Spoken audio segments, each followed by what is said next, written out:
Hi, I'm Karen Berry. I'm a mediator here in Oklahoma. I've been mediating for over 15 years. Hi, I'm Mike Mayberry, and I'm an Oklahoma mediator and attorney, and I've been doing this many, many years. We're going to ask each other some questions about mediation.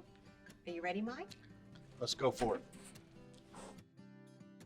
What is mediation? Mediation is an alternative to going to court and letting a judge decide a case. In mediation, the two parties go into a room with a mediator who's not on anyone's side, and the mediator steers them through a process where they can agree to solve the problem and work toward the details of solving that problem so that by the end of the mediation, it's all resolved, or anything that's unresolved could still go back to the judge. Not every mediation is about people who are in dispute headed to court, but they might not be, and they're just trying to get to the solution, and mediation is a great tool to do that. Now it's your turn to answer some questions about mediation. Are you ready? I think so. Okay, let's see what we have here. What should one do to prepare for mediation? Okay, I think there's two parts to that. I think you should mentally prepare and physically prepare. So mentally, you have to think about what you'd like to see come out of mediation, and then be ready to work together with someone who you've been in conflict with. The other part of that is bring some documents that will establish what your position is, such as retirement statements, different things like that that actually are documents, hard documents. Okay, how about another question, Mike? Let's go. All right.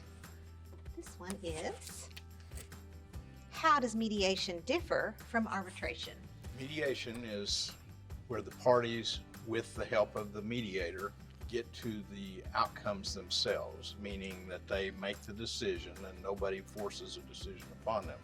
In arbitration, an arbitrator has the last say typically, and then will hear story A and story B and then decide the case. So you're saying that people have more input in mediation than they do in arbitration?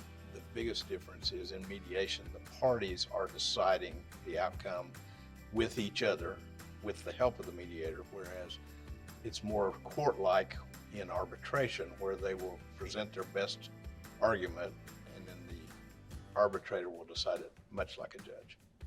Okay, so what's the next question? Well, of course we have another Okay, question. good. Let's see what it is.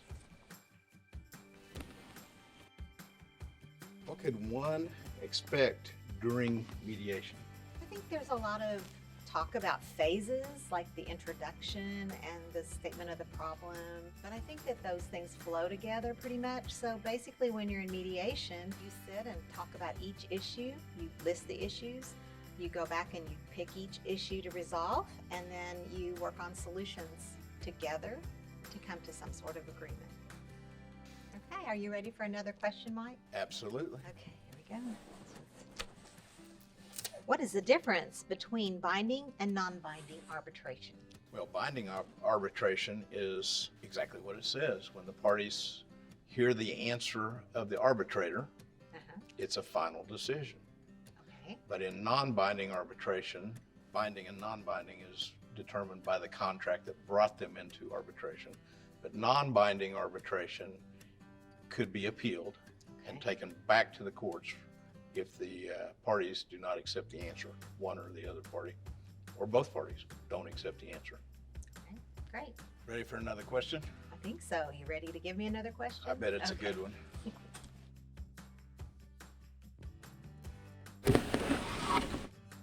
What happens after mediation? It depends if you have a full agreement or a partial agreement. If you have a full agreement, many times you may take that agreement to your attorney and have the attorney write it into the order, and the judge will sign that order. If it's a partial agreement, sometimes the judge will hear a separate issue, maybe two issues that you were not able to agree upon during the mediation. If you don't do that, some people actually file their mediation in court. And if you are not able to agree on some other things after the mediation, sometimes you can come back and do a second session of mediation and be able to resolve those issues. It's a great explanation of the process, but I would add to that everybody's usually breathing a sigh of relief that it's over. Whatever was causing the conflict for both parties if it's a successful mediation, everybody can go to bed that night, put their head on their pillow and say, it's finally over. So it's such a relief. And hopefully it does cause the parties to be able to communicate better after that. Right, because hopefully they'll have a better understanding of each other's positions as well. So good job. Thank you, Mike. Okay, Mike, how about another question? Let's see what it is. Okay. What cases are a good fit for mediation? I think nearly any dispute would be good for mediation unless it's a criminal case. And then it might not fit into mediation very well. So any kind of conflict. Absolutely. So now, Karen, let's try a harder question, perhaps, on a very specific subject and see how that goes. You'll try to stump me on this one. Absolutely not. You already know the answers, I think. Question is, what are some challenges for using mediation in divorce? I would say one of the challenges is if there is a protective order in the case. Many times it causes an imbalance of power in the room, and so you have to keep people either in separate rooms or you have to keep them in separate buildings to do the mediation. Sometimes the parties are so emotional that they're not able to come to an agreement. A lot of times there's one party that doesn't want the mediation or want the divorce. Also, it's really all the same challenges that would be present in the courtroom. They're just in a less threatening environment in a mediation. That's right. Absolutely. Okay, one more question for you, Mike. Why is mediation cost effective?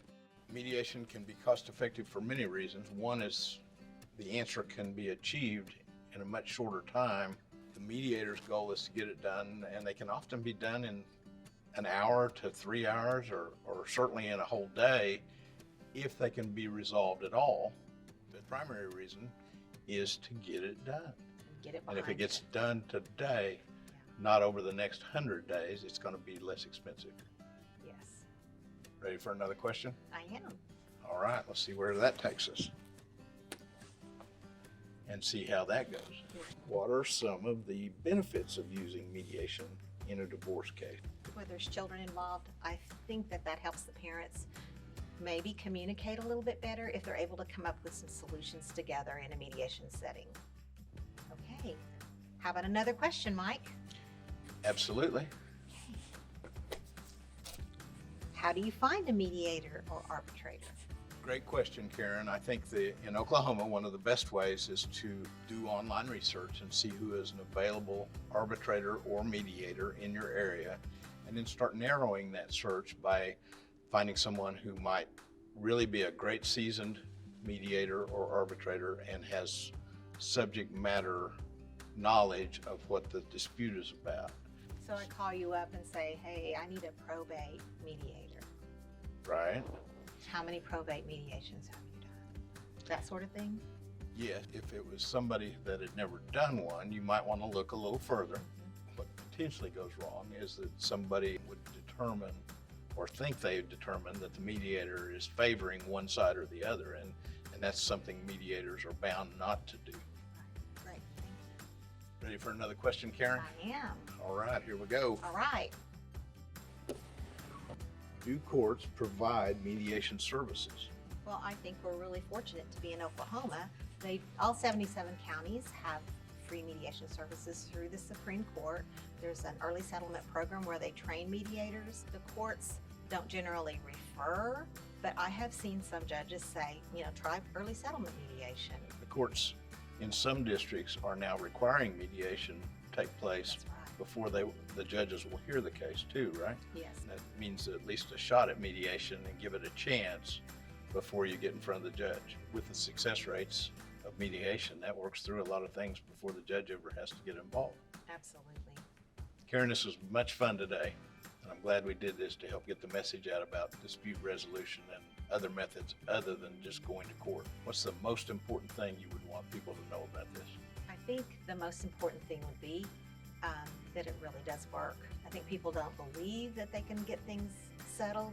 They're so upset and emotional, and I think it really does work, and I think that's what I would like my message to be, is that it really does work. Mediation works. Absolutely. We see it every day, right? Every day.